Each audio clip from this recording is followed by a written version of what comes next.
Alors cet extrait du livre de l'intranquillité de Pessoa, il est magnifique. Alors j'aime beaucoup en plus cette expression d'une impatience de l'âme contre elle-même. Et en même temps, ce qui est intéressant dans cet extrait, c'est que finalement, il nous parle d'une instabilité constante, de quelque chose qui est tout le temps en mouvement et qui crée cette impatience de l'âme contre elle-même comme contre un enfant qui nous importune, écrit-il. Et en même temps, finalement, ce qui l'atteste, c'est qu'il y a une chose qui est stable. C'est cette intranquillité. Et je trouve ça beau ce renversement des choses. C'est que finalement, de temps en temps, les choses qui nous sont les plus fidèles sont peut-être celles qu'on aurait voulu écarter de nos vies.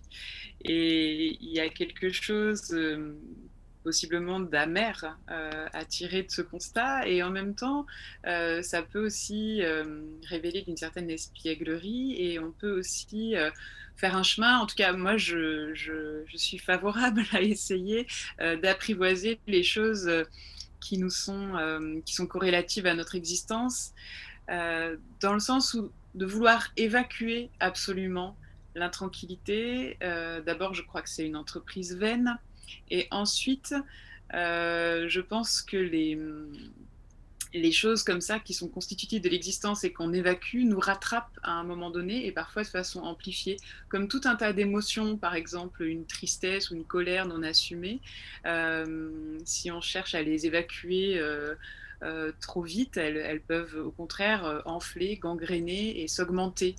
Donc j'ai un peu ce rapport à l'intranquillité, effectivement, de cet enfant impertinent, qui nous importune, et qu'il va falloir apprivoiser, à qui il va falloir accorder une forme de place, une forme d'importance, pour qu'il puisse peut-être ne pas trop perturber justement notre vie. Ça, c'est une première chose, c'est-à-dire faire une place aux éléments constitutifs de la vie. Je crois que l'intranquillité fait partie des éléments constitutifs de l'existence. Mais un pas plus loin, ce serait de dire aussi que on peut peut-être même apprendre à l'aimer, cette intranquillité, dans le sens où elle me paraît être la condition, l'acceptation de l'intranquillité me paraît être la condition à une vie vraiment vivante.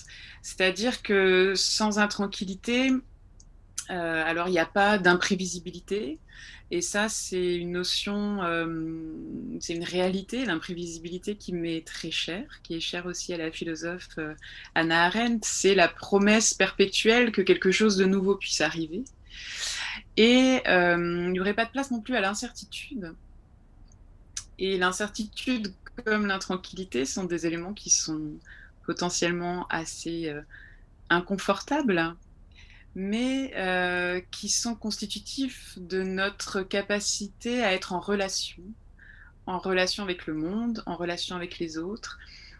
Si je ne veux prendre aucun risque d'être perturbée dans mes certitudes, si je ne veux jamais prendre le risque de l'incertitude, alors je vais entretenir des relations très pauvres avec les autres, voire des relations, voire l'inverse d'une relation. Je vais être excluante, je vais me protéger.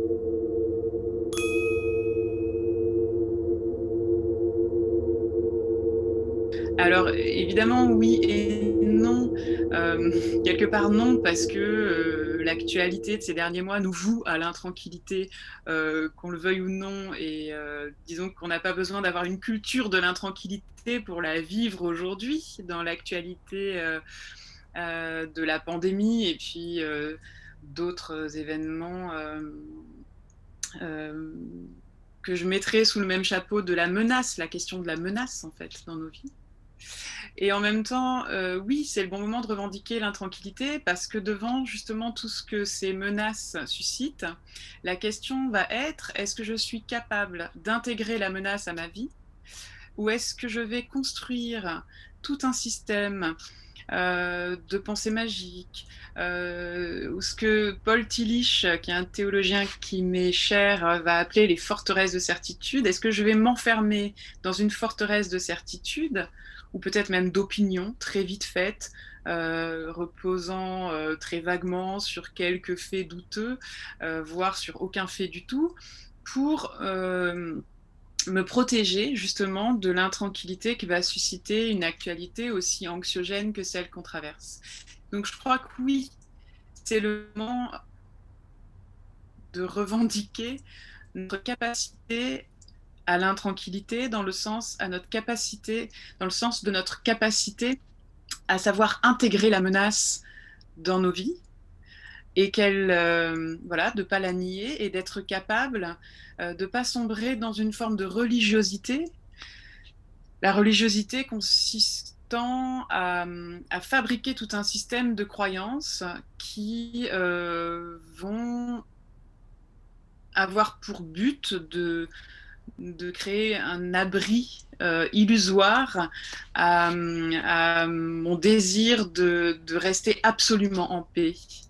Je crois qu'il y a des périodes de nos existences individuelles et de notre existence collective où il n'est pas honnête et pas juste de vouloir vivre absolument maintenir notre enclos et notre paix intérieure.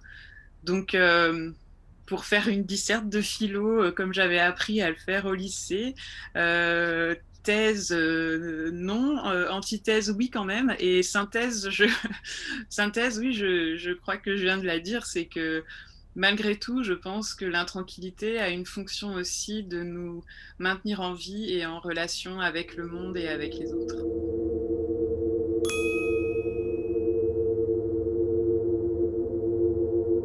Je pense que notre difficulté à apprivoiser l'intranquillité, elle vient aussi d'une charge d'angoisse qui est trop importante. Et c'est pour ça qu'il faut entretenir notre capacité à faire face à l'intranquillité pour que tout ce que nous craignons légitimement ne se transforme pas en une angoisse face à laquelle ensuite on n'a plus que la solution du refuge, du repli. Donc voilà, moi, donc, il y a un livre de théologie qui est très important pour moi qui s'appelle Le courage d'être de Paul Tillich, dans lequel il dit c'est pourquoi il est nécessaire d'intégrer à une ontologie du courage une ontologie de l'angoisse, car elles sont interdépendantes. C'est-à-dire qu'il n'y a pas de courage s'il n'y a pas d'angoisse. Et si on ne traite pas d'abord l'angoisse, si on ne regarde pas en face ce qui constitue la menace, alors on ne pourra pas développer de courage. Et donc une réponse préfabriquée, et ça interroge beaucoup le rôle des religions dans cette question-là, c'est-à-dire que la réponse préfabriquée à l'angoisse qu'on nous servait jadis au berceau, c'est un petit peu moins généralisé aujourd'hui, mais et la réponse religieuse qui en plus est quand même parfois et même souvent construit sur des illusions, c'est-à-dire un sentiment qu'une adhésion à une forme de croyance peut protéger mon existence personnelle. La religion s'est quand même beaucoup déployée sur ce marketing-là, le marketing de la promesse d'une protection en échange d'une bonne foi. Or, c'est un système qui a été mis en échec par toute l'histoire de l'humanité, qui a déjà été mis en échec dans la Bible par le livre de Job. Et cet échec, il est intéressant parce qu'il va venir me reconvoquer sur qu'est-ce que je crois, en quoi je crois et pourquoi je crois. Et en fin de compte, le chemin que fait Paul Tillich dans ce livre, c'est de conduire à une foi qui n'est pas d'objet, une foi qui soit une pure dynamique, en fait, un pur élan, donc qui n'a plus de dogme, qui n'a, pour ainsi dire, pas de contenu, qui est une acceptation aussi de la menace, c'est-à-dire qui se distingue d'une pensée magique ou d'une superstition, et qui va convoquer ce courage d'être en dépit de la menace permanente du non-être. C'est ça les grandes lignes de Paul Tillich, et pour moi, elles sont très inspirantes pour aujourd'hui. Et évidemment, plus la menace gronde, et à la fois, plus le réflexe de se réfugier dans une pensée magique, une pensée religieuse, ou même une pensée idéologique qui ne soit pas religieuse, c'est-à-dire des convictions politiques. Alors, je veux dire, on peut assister aujourd'hui à des religiosités complètement laïques qui vont se greffer sur des sujets de société ou des sujets politiques. Quand je parle de religiosité, je ne parle même pas seulement des religions. évidemment, donc cette tentation, elle est décuplée par la réalité et la prégnance de la menace.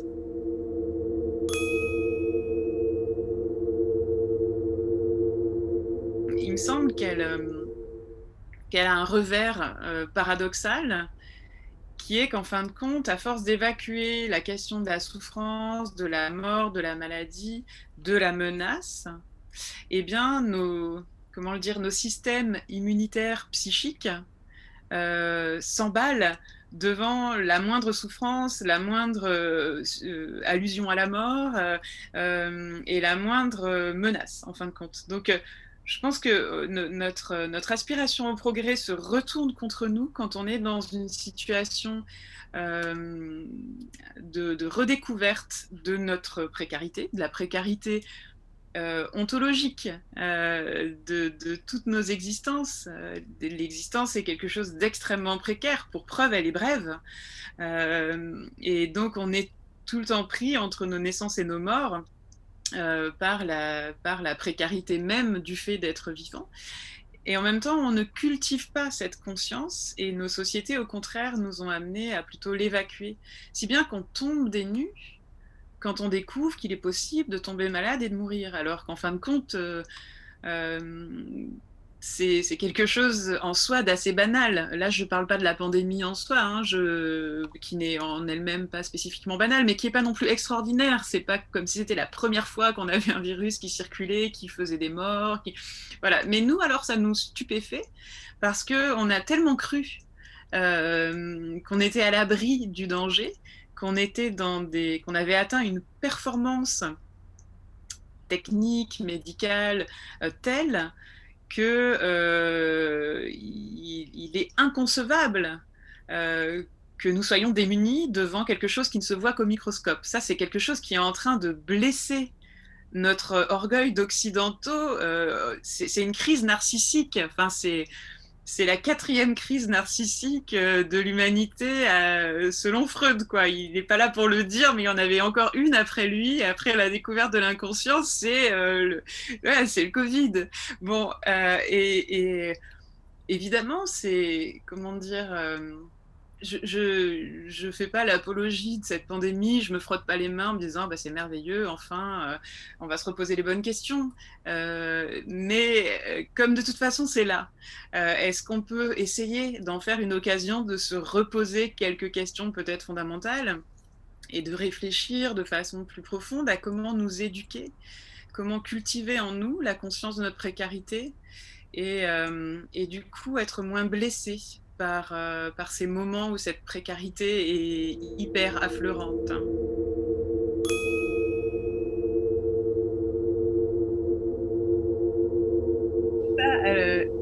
Quand je travaillais à l'hôpital en tant que pasteur et théologienne, je plaisantais souvent avec les médecins en leur disant vous n'avez pas de chance, depuis que les gens croient plus en Dieu, ils croient en vous.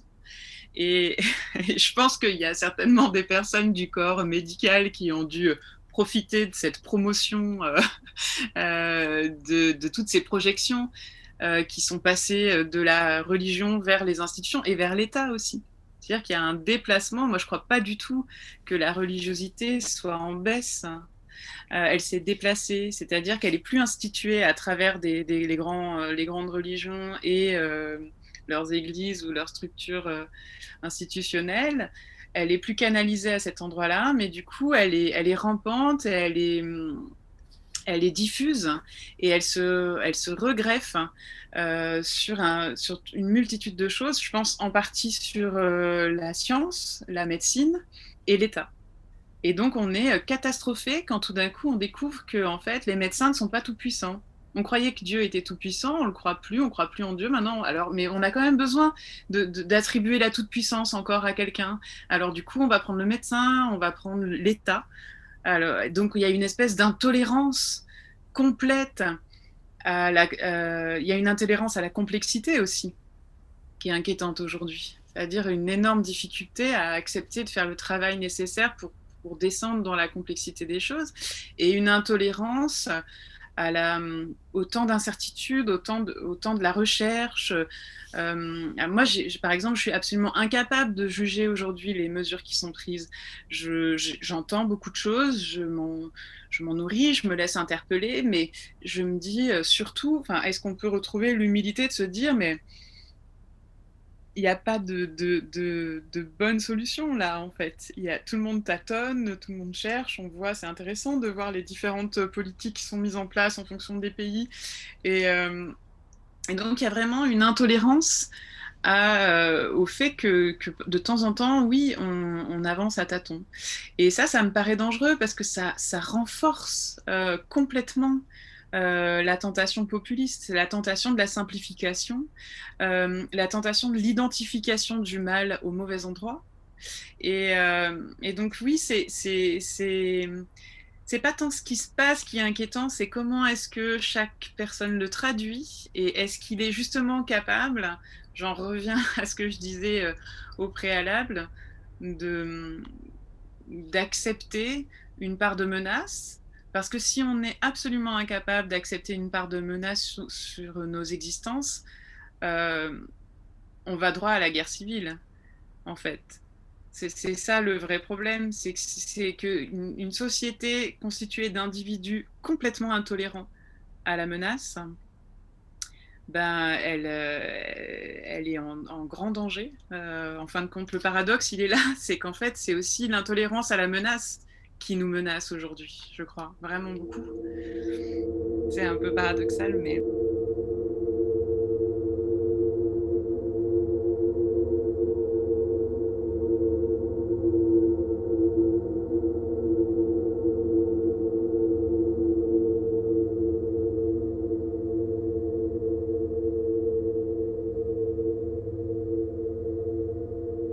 C'est cette question de l'ignorance aujourd'hui que je trouve intéressante et en même temps préoccupante, c'est-à-dire on est en situation d'ignorance, en fin de compte. C'est ce qu'on entend des scientifiques, c'est surtout tout ce qu'ils ne savent pas. Euh, et en revanche, on est en incapacité de reconnaître cette ignorance. L'ignorance, c'est très frustrant, mais en même temps, c'est un moteur parce que du coup, il y a une perspective d'en sortir.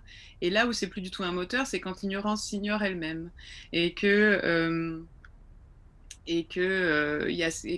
entre dans cette confusion entre savoir et croire. Il me semble que cette confusion, elle représente aussi une vraie menace aujourd'hui, dans le sens où je crois qu'on a désappris à croire, on ne sait plus croire, mais on croit savoir. Et on confond beaucoup les deux. Et cet effort de pouvoir distinguer la connaissance de la croyance, il me paraît plus indispensable que jamais aujourd'hui. D'une part, en raison justement de cette blessure narcissique devant ce virus qui échappe encore beaucoup à l'analyse, qui a une façon de se déployer, une façon de toucher les gens, qui est encore difficile à complètement analyser. Hein. Mais les médecins disent beaucoup. Est-ce qu'on arrive à tendre l'oreille et à écouter ceux qui disent qu'ils ne savent pas, parce que c'est pas eux qu'on a envie d'entendre, mais pourtant c'est peut-être eux qu'il est urgent d'entendre aussi. Et donc on est dans cette situation d'ignorance qui nous paraît scandaleuse, puisque quand même en tant qu'occidentaux on a été élevés dans quelque chose de l'ordre, j'allais dire le mot propagande, c'est peut-être un peu provocateur, mais quand même une propagande du progrès. Euh, et, et donc ça, c'est le premier point, c'est notre rapport à l'ignorance. Et en plus de ça, vraiment, je pense que euh, la question de la croyance, elle est peut-être plus actuelle que jamais, dans le sens où je le disais tout à l'heure, c'est-à-dire que la croyance n'est plus instituée, elle est diffuse et elle ne se reconnaît pas elle-même. Et donc on a du mal à assumer nos ignorances et on a du mal aussi à nommer et à repérer nos croyances. C'est pas grave d'avoir des croyances. Je crois que c'est assez rare d'ailleurs je connais moi peu d'individus totalement dépourvus de croyances. Euh, c'est une enquête toute personnelle que je mène depuis, depuis très longtemps, c'est de chercher les vrais athées, les vraies personnes qui croient que la vie est un pur hasard, une succession de hasards biochimiques et qui ne greffent aucune autre dimension sur cette définition très, très brute et qui sont dépourvus de croyances. C'est dès qu'on croit en avoir trouvé un, très vite, au bout d'une heure de discussion, on se rend compte que c'est peut-être pas si net que ça quand même. Donc ça, pour moi, c'est vraiment pas un problème. Moi-même, je suis croyante et j'ai des croyances. Mais ce qui me pose un problème, c'est de ne pas arriver à distinguer ce qui relève du savoir, de la recherche de connaissances, de la croyance. Et cette confusion aujourd'hui, elle me paraît presque un peu moyenâgeuse. Voilà, enfin pire que moyenâgeuse, parce que je pense qu'au Moyen-Âge, peut-être qu'on avait plus de... Justement, comme les choses étaient instituées. Alors, il y avait d'autres problèmes, c'est que la croyance était obligatoire, donc, et là aussi, elle devait se confondre aussi, du coup, avec la science, évidemment. C'est de la provocation, ce que je dis là. Mais en tout cas, il me semble qu'on a un gros effort d'éducation à faire autour de ça.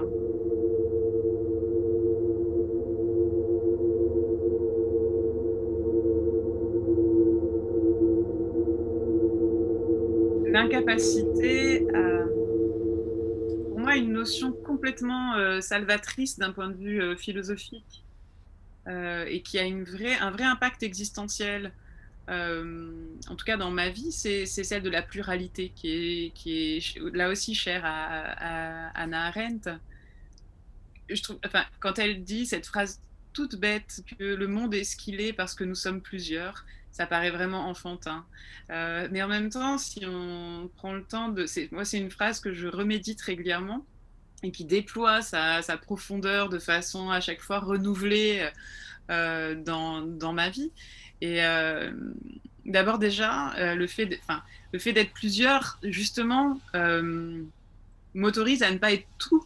Alors ça peut être, ça peut être frustrant pour l'ego, mais c'est quand même très reposant pour l'esprit. C'est-à-dire que, par exemple, quand on travaille dans un groupe, alors c'est quelque chose à quoi je goûte très souvent dans le comité national d'éthique dont je fais partie en France, c'est que c'est cette pluralité qui nous offre la perspective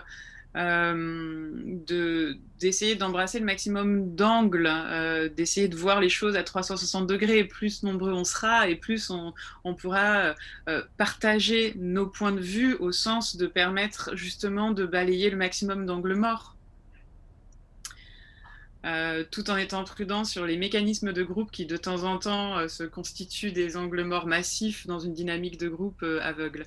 Mais ça c'est voilà, ça c'est encore une autre question. Mais en tout cas, cette pluralité-là, dans la diversité, elle permet quand même d'embrasser le réel de la façon la plus vaste possible. Et moi, je trouve ça à la fois très dérangeant, on en revient à l'intranquillité, c'est-à-dire que oui, c'est pas très tranquillisant d'arriver avec un point de vue qui nous paraît faire autorité et de se rendre compte qu'il ne fait autorité que sur moi et pas sur les autres, et que les autres ont d'autres points de vue qui font autorité d'une autre manière. Donc oui, c'est frustrant, ça demande de toujours être capable de remettre le cœur à l'ouvrage, de pouvoir se remettre en cause, et cette remise en cause, elle est fatigante. Et Pessoa, il l'a décrit très bien dans ce petit extrait que vous avez montré tout à l'heure. Mais oui, ça produit à la fois une impatience, mais c'est vraiment, là, une fois de plus, la condition de pouvoir ne pas réduire le réel à la portion congrue de ce que j'en perçois. Donc les autres, cette pluralité, sont ma seule chance de pouvoir être autre chose que moi-même, en tout cas de pouvoir percevoir autre chose que ce que je peux percevoir par moi-même. Et on parle beaucoup des perspectives de l'homme augmenté dans le transhumanisme. Et moi, je trouve qu'il n'y a pas besoin de transhumanisme pour s'augmenter les uns les autres. On ne fait que ça, on s'augmente toujours les uns les autres. Donc cette pluralité elle est extrêmement précieuse. Et puis elle est extrêmement précieuse aussi, justement, dans l'éducation à la mort. ce qu'on appelait jadis les ars moriendi, qui sont ça faisait partie de la culture, à la fois dans la peinture, dans la philosophie, dans cet entraînement à mourir. Alors évidemment, je ne crois pas que, que philosopher, ce ne soit que s'entraîner à mourir, c'est aussi apprivoiser une drôle d'existence avant de mourir, mais euh, la pluralité, pour moi, elle est extrêmement consolatrice de l'idée de ma propre disparition.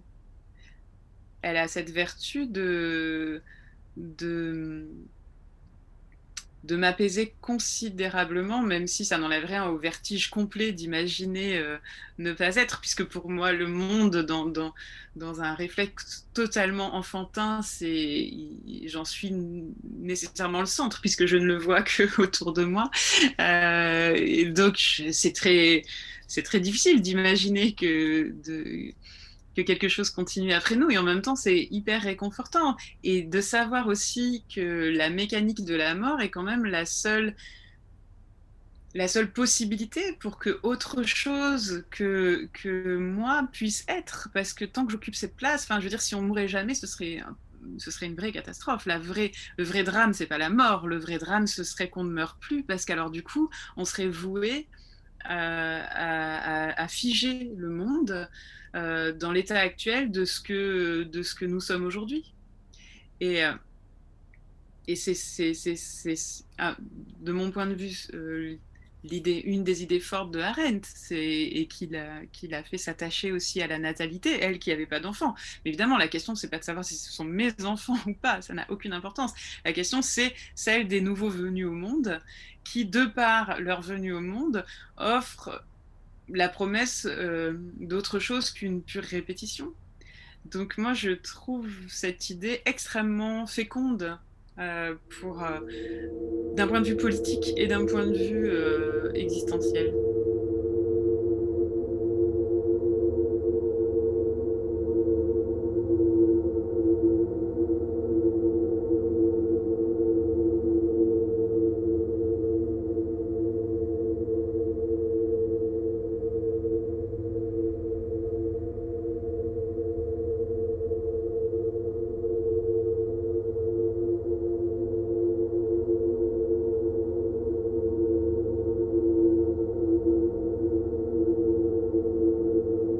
C'est drôle que vous ayez choisi cet extrait de l'évangile de Marc, parce que c'est un extrait qui comporte un énorme problème de traduction. En fait, c'est pas un problème de traduction, c'est une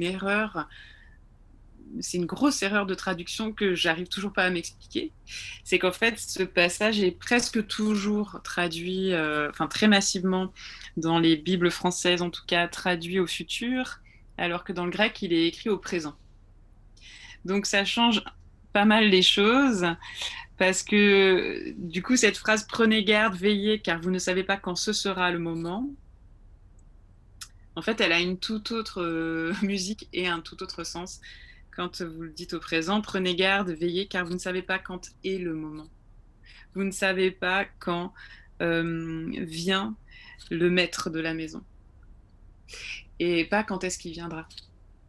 Donc tout à coup, ce passage, il prend une autre portée, c'est-à-dire qu'on n'est plus en train d'attendre un temps futur qu'il s'agit de ne pas manquer. C'est qu'on est tout le temps dans le risque de manquer le temps présent, en fin de compte. Et c'est exactement en plus ce qui se passe dans cette erreur de traduction, c'est que c'est un manque. On est passé à côté du temps présent dans la traduction, et c'est en plus révélateur de ce qui est dit dans ce passage et à côté de quoi on passe complètement à cause de cette erreur de traduction. Euh, et donc moi je crois quand même qu'on est face à un malentendu qui peut s'expliquer de plein de manières en fait dans les évangiles. Euh, un malentendu sur ce qu'on appelle justement la fin des temps, la fin du temps. Alors oui, il y avait une vraie culture de l'eschatologie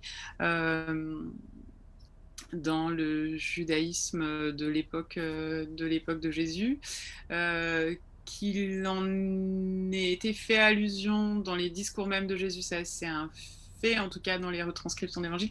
Mais ce qui me paraît intéressant quand il parle du royaume, c'est qu'il a une façon d'en parler, et notamment dans ce passage, qui laisse entendre qu'il ne s'agit pas d'une projection, mais d'une qualité du temps. Et le grec a ces deux mots pour parler du temps, le chronos et le kairos, et nos existences et la façon dont elles sont construites nous imprègnent de chronos dès le berceau, puisque assez vite on va prendre conscience qu'on est pris entre un point qui est celui de notre naissance et un point plus loin, à la fin de cette ligne chronologique du chronos qui va nous conduire à la mort. Donc on est très imprégné par la question du chronos, et en plus la culture judéo-chrétienne a enfoncé ce clou-là, alors qu'on a aussi on est aussi, comment dire, on est aussi témoin d'un autre rapport au temps qui est beaucoup plus cyclique, et de ces kairos qui sont plutôt de l'ordre du surgissement de l'instant. Et il me semble que ce dont parle Jésus ici dans l'évangile de Marc, c'est de ne pas louper ces kairos, en fait, de ne pas louper ce kairos. Et donc, il me semble que c'est plutôt la question de la fin du temps que de la fin des temps. C'est-à-dire de sortir de la tyrannie du chronos et de la façon dont ce temps nous oppresse parce qu'on se sent donc vraiment coincé entre notre naissance et notre mort, et de s'ouvrir un royaume.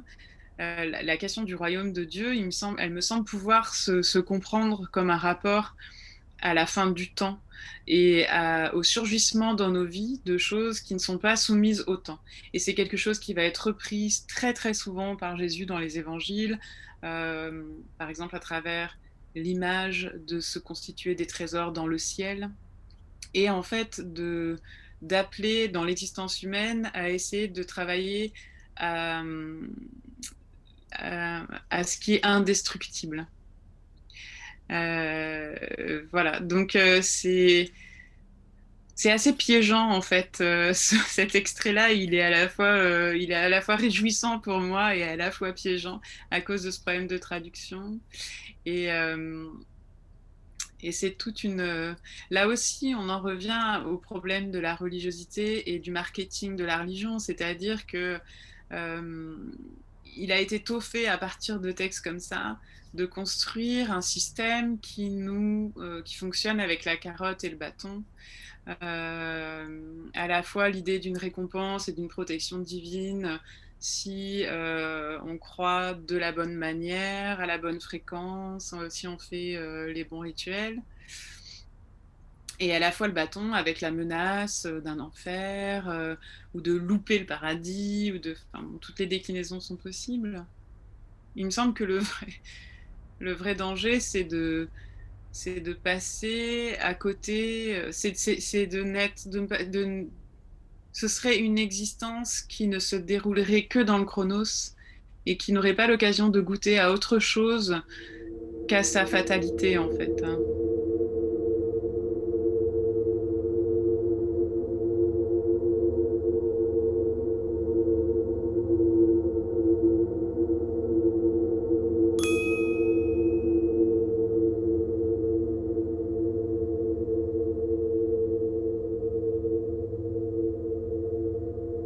Je crois que malheureusement, oui. Enfin, malheureusement, ce sont des ressorts qui sont tellement ancrés qu'ils opèrent encore et qu'ils produisent encore leurs effets d'euphorisation et de crainte. Est-ce que ce sont des moteurs qui peuvent nous permettre collectivement de traverser nos crises d'humanité? J'en suis pas persuadée. Euh, et c'est ça dont nous avons énormément de difficultés à nous sortir, d'un point de vue religieux, d'un point de vue politique et dans l'éducation aussi.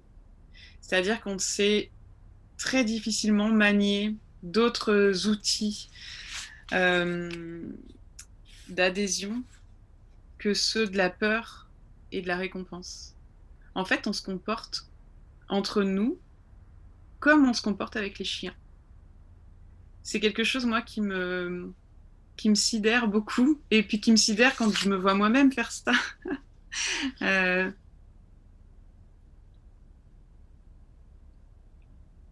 comment faire pour nous convoquer les uns les autres avec d'autres outils que la peur et la récompense. Pour moi, ça, c'est un énorme enjeu politique qui commence dans l'éducation. C'est très difficile d'élever des enfants sans manier les outils de la peur et de la récompense.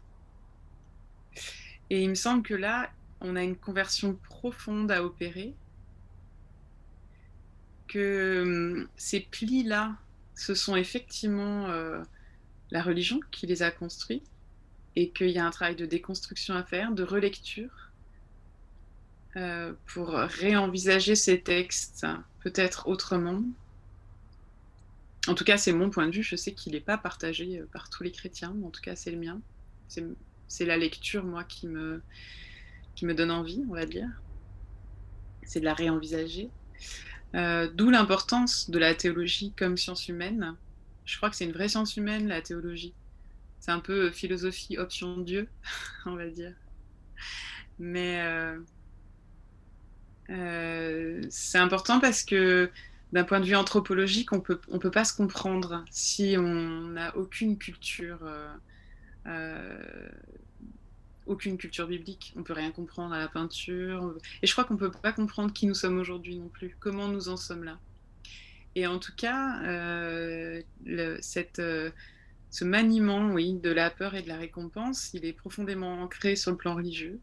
Il est en même temps déjà remis en cause dans le corpus biblique à plusieurs endroits. Ce serait trop long de les détailler. C'était l'objet de mon doctorat de théologie. Mais en tout cas, le livre de référence, ça reste le livre de Job, et c'est évidemment repris de façon extrêmement dynamique dans les évangiles par Jésus, qui lui aussi, en fait, moi c'est comme ça que je lis l'évangile, c'est-à-dire de quelqu'un qui va venir essayer de, de susciter un désir qui ne soit pas élevé par la peur ou par la soif de récompense. Et ce que je trouve hyper étonnant, c'est qu'il ait cru que c'était possible. En fait, c'est la question de la foi, de croire ou ne pas croire, c'est une grande question, c'est une grande question philosophique. Et donc c'est étonnant de croire en Dieu. Mais ce que je trouve encore plus étonnant pour moi quand je lis les évangiles, c'est de voir comment ils témoignent de la foi de Dieu en nous. La question de la foi, elle est complètement inversée. Elle est inversée d'ailleurs à travers l'événement de Noël, euh, puisque ce qui est cherché comme effet dans le récit de Noël, qu'on soit croyant ou pas, mais en tout cas, le montage narratif de cette histoire témoigne d'une inversion complète des pouvoirs entre l'homme et Dieu. C'est-à-dire que là où on a toute une histoire dans le Premier Testament la dépendance et totale de l'homme vis-à-vis de Dieu dans son destin historique, tout d'un coup, il y a Dieu qui dit, oh bah allez, maintenant on inverse les rôles, et maintenant c'est moi qui vais être dépendant de vous, puisque la nuit de Noël, c'est-à-dire un Dieu qui s'incarne à travers un nouveau-né complètement dépendant des humains qui l'entourent, puisqu'on a quand même cette spécificité de notre espèce de mettre au monde des êtres totalement inaboutis. Donc voilà, c'est assez intéressant. Mais pour ça, on en revient toujours au même, c'est-à-dire qu'il va falloir accepter, il faut être capable d'accepter la possibilité de souffrir, la possibilité d'avoir peur, la possibilité d'être touché et la possibilité de mourir. Et, euh, et il me semble que quand on a intégré ces angoisses-là, qui sont bien légitimes en fait, qui sont les angoisses de la mort, les angoisses de l'absurde, les angoisses du destin, l'angoisse de la culpabilité. C'est Tillich en fait qui reprend toute une ontologie de l'angoisse en fait, pour dire mais en fait le courage d'être, c'est la possibilité d'avoir non pas évacué ces angoisses, mais de les avoir intégrées. Et il me semble que quand ce travail est fait, peut-être qu'on peut changer de moteur. Peut-être que la peur prend moins facilement et que le désir effréné de récompense prend moins facilement et qu'on trouve une source d'un élan vital qui soit moins déterminé par, par la promesse et le châtiment.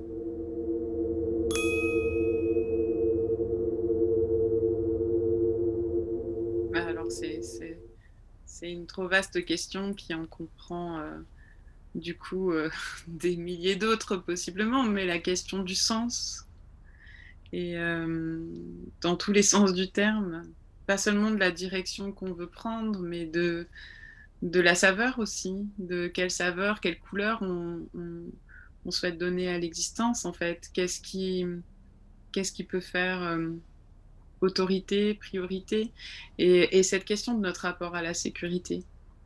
Euh, et de notre rapport à l'intranquillité, de notre capacité à accueillir et à se laisser déranger. Euh, oui, je le dirais comme ça. La question du rapport à la souffrance et à la mort, et à quel moment du progrès on tombe dans ce paradoxe d'avoir affaibli nos capacités à faire face à la souffrance et à la mort. Voilà. Et donc, oui, je pense que effectivement, en ce sens, moi, je suis très perplexe devant la prétention transhumaniste. Je crois que rien ne m'intéresse moins au monde que ça, mais j'imagine que ça fera partie des gros enjeux des décennies à venir. Euh, Notre capacité à nous incarner, et à défaut, le désir de se désincarner, et jusqu'où ça pourrait nous conduire. C'est une grande question du futur, mais peut-être déjà d'aujourd'hui en fin de compte.